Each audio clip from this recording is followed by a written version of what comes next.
What's up, metal and heavy music fans? This is Flight of Icarus with MetalTrenches.com. If you haven't already, please do subscribe to the channel because there's plenty more where this came from. Today I've got a quick opinion for you on the much anticipated return of Maryland extreme metal band Full of Hell with their new album Weeping Choir via Relapse Records. Now, I was a big fan of Trumpeting Ecstasy. I thought that was just their best album so far. It was just a fantastic album that year. Great combination of grindcore, brutal death metal, noise, technical death metal, etc. It's like Pig Destroyer Hate Fuck Nails on steroids. Very controlled chaos. And as far as Weeping Choir goes, this one's just chaos. Drop the controlled. So for better or worse, just feels a little bit more experimental, a little more raw, and maybe a little bit more focus on atmosphere this time around. But yeah, right from the top, I noticed that the production just feels a little bit more gritty. There's less of that modern polish. I kind of liked the sound again of Trumpeting Ecstasy, so this change I'm still kind of adjusting to it. It's not lo-fi in the like Mayhem Dark Throne kind of way, but it's noticeably more raw. There's still plenty of more straightforward grindcore tracks like Burning Mirror and Haunted Arches, which are among my favorites on the album. They definitely kick things off on a strong note.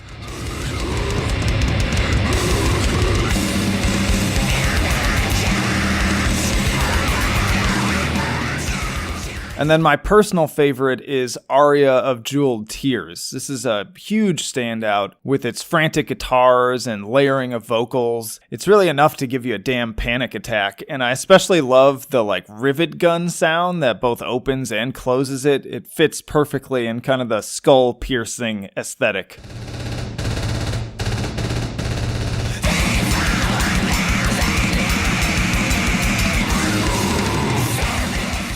Then there are the more kind of noise-driven experimental moments like Rainbow Coil, which is literally mostly just ambient noise. It sounds like something from like a survival horror soundtrack. Seemingly random, drowned-out blast beats kind of fade in and out. There's some disturbing vocals that occasionally pop up, but for the most part, this is just pure hellish ambience.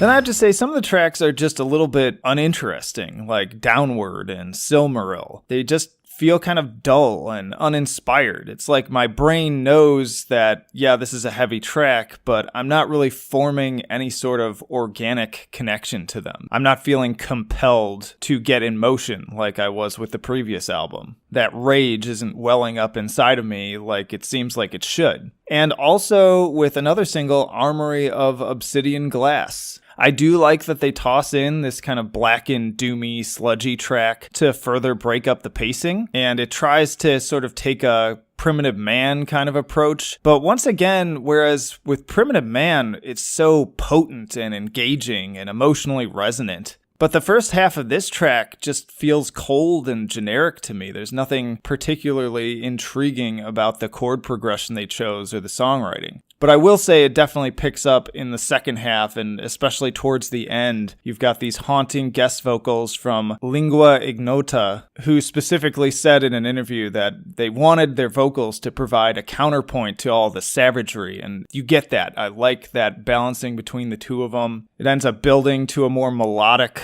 kind of black metal sounding closer that's profoundly depressing. Like, this is definitely one of the few moments on the album that I really connected with on that emotional level.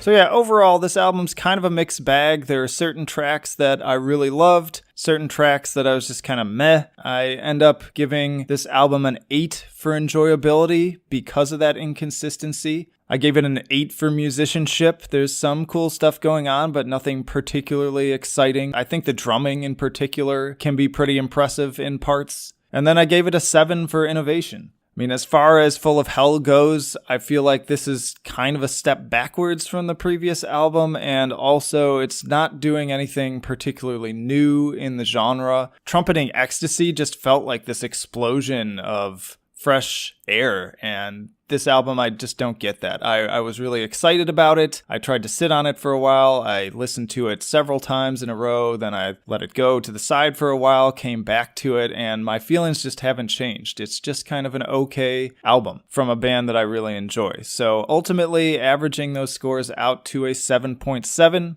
C+.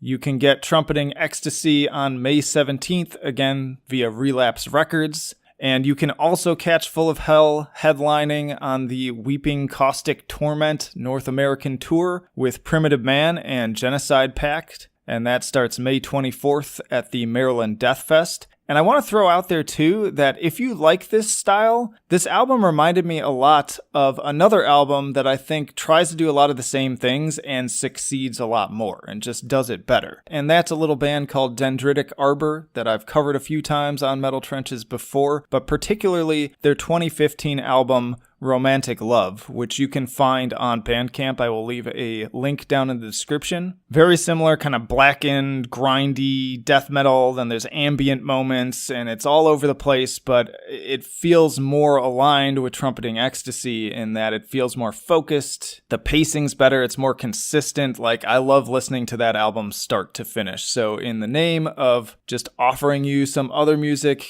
helping you branch out, try some more underground stuff, I highly recommend Dendritic Arbor's Romantic Love.